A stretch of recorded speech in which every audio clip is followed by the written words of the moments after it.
Selamat pagi dan salam sejahtera untuk kita semua. Tetap semangat dan berkreasi walaupun kita belajar dari rumah masing-masing. Oke, pada video kali ini Mister akan mencoba menjelaskan isian dari tema 6A, subtema 1 pembelajaran 1. Dalam pembelajaran 1 ini memuat 3 mata pelajaran. Yang pertama Bahasa Indonesia, kemudian yang kedua IPA, yang ketiga IPS. Tapi sebelum Mister menjelaskan lebih lanjut tentang materi dalam pembelajaran 1, Mister mau sampaikan sedikit informasi bahwa pembelajaran di kelas 6 ini adalah pengulangan materi kelas 4 dan kelas 5 lebih dari 50%. So that's why buku kelas 4 dan kelas 5 jangan ditimbang dulu ya, jangan dikiloin dulu, tetap disimpan. Sometimes nanti kita akan belajar menggunakan buku tersebut. Bahkan dalam pembelajaran 1 ini sudah ada kaitannya dengan materi yang sudah kalian pelajari di kelas 4 dan kelas 5. Secara garis besar, materi yang akan kita bahas dalam pembelajaran 1 ini, yang pertama adalah menemukan ide pokok, kemudian yang kedua menjelaskan perkembangbiakan secara generatif pada tumbuhan, kemudian yang ketiga adalah kehidupan sosial negara-negara ASEAN. Ide pokok itu diambil dari kalimat utama. Nah, di sini Mister akan jelaskan bagaimana cara untuk menemukan atau menentukan ide pokok dari suatu paragraf. Langkah yang harus diperhatikan adalah kita harus terlebih dahulu mengetahui kalimat utama dalam setiap paragraf tersebut. Kemudian, setelah kita mengetahui kalimat utama, maka kita dapat ambil ide pokok dari kalimat utama. Nah, di sini juga Mister akan jelaskan jenis paragraf berdasarkan letak kalimat utamanya. Dikelompokkan menjadi 3 jenis paragraf. Yang pertama adalah satu paragraf yang kalimat utamanya terdapat di awal paragraf, maka itu disebut dengan paragraf deduktif. Sedangkan untuk paragraf yang kalimat utamanya terdapat di akhir paragraf, maka itu disebut dengan paragraf induktif. Kemudian, jika kalimat utamanya terdapat di awal dan di akhir, kemudian nanti ide pokoknya adalah kesimpulan antara kalimat awal dengan kalimat akhir dalam suatu paragraf, itu disebut dengan paragraf campuran. Nah, kemudian bagaimana cara menentukan apakah itu adalah paragraf deduktif atau induktif? Yang perlu diperhatikan adalah jika pernyataan umum yang mencakup jangkauan luas itu ada di awal paragraf, maka itu adalah kalimat deduktif. Contohnya misalnya seperti ini.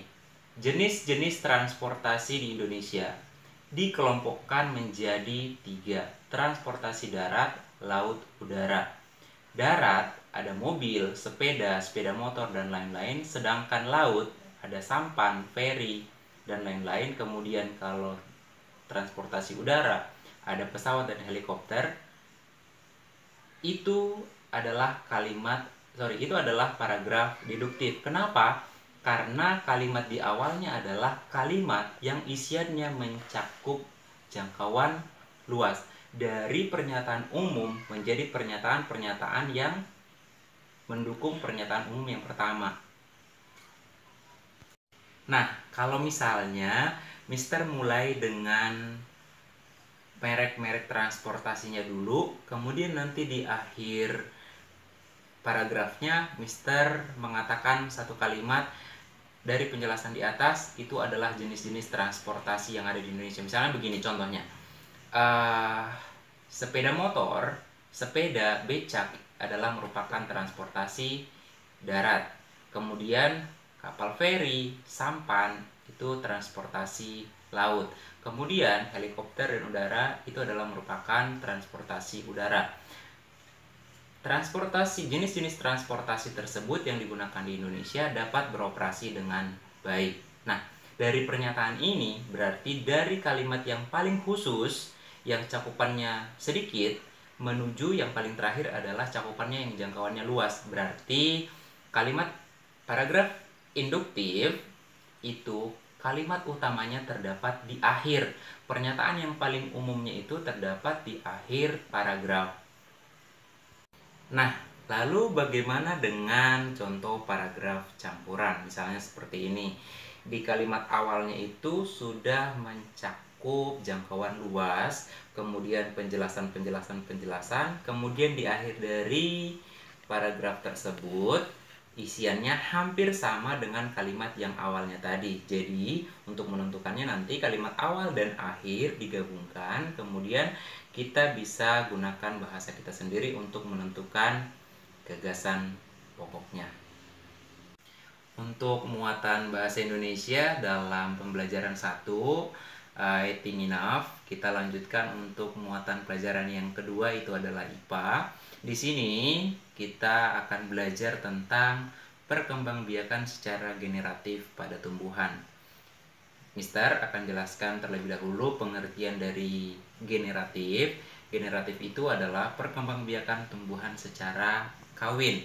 Kawin artinya di sini adalah pertemuan antara dua sel, kemudian setelah melebur jadi satu itu akan terjadi pembuahan.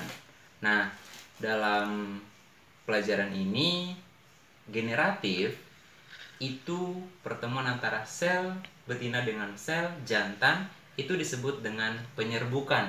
Nah, penyerbukan dikelompokkan menjadi 5, tapi yang tertulis di buku paket ada 4. Yang pertama adalah penyerbukan sendiri, penyerbukan tetangga, penyerbukan silang, penyerbukan bastar, dan yang terakhir penyerbukan buatan yang tidak tertulis dalam buku paket. Oke, Mister akan jelaskan satu persatu tentang penyerbukan tersebut. Kalau penyerbukan sendiri itu adalah jatuhnya serbuk sari pada bunga itu sendiri ke kepala putik bunga itu sendiri juga. Nah, penyerbukan tetangga jatuhnya serbuk sari ke kepala putik bunga lain tetapi masih dalam satu tumbuhan. Sedangkan untuk penyerbukan silang, jatuhnya serbuk sari ke kepala putik bunga lain, berarti tumbuhannya berbeda. Kemudian yang keempat, penyerbukan bastar. Penyerbukan bastar artinya adalah jatuhnya serbuk sari ke kepala putik bunga lain, berarti beda tumbuhan, dan varietasnya berbeda. Kemudian, penyerbukan yang terakhir adalah penyerbukan buatan. Ini untuk tumbuhan yang tidak dapat melakukan penyerbukannya sendiri, berarti harus dibantu dengan manusia. Contohnya itu untuk tumbuhan vanili. Untuk penjelasan materi muatan IPA pada pembelajaran 1 ini, Mister rasa cukup sekian. Kita lanjutkan ke muatan IPS. Di sini kita akan belajar tentang kehidupan sosial negara-negara di ASEAN. Di sini Mister akan ceritakan sedikit sejarah berdirinya ASEAN. ASEAN berdiri pada tanggal 8 Agustus tahun 1967 dan didirikan oleh 5 negara, yaitu Indonesia, Malaysia, Singapura, Filipina, dan Thailand. Kemudian setelah ASEAN ini didirikan oleh 5 negara tersebut, ada beberapa negara yang bergabung dengan ASEAN, diantaranya adalah Laos, Myanmar, Vietnam, Brunei Darussalam, dan Kamboja. Nah, 10 ini adalah negara-negara yang termasuk negara anggota ASEAN. Nah, cukup sekian yang Mister dapat jelaskan dari tema 6A, subtema 1, pembelajaran 1. Semoga kalian semua tetap sehat selalu, tetap berkreasi belajar dari rumah.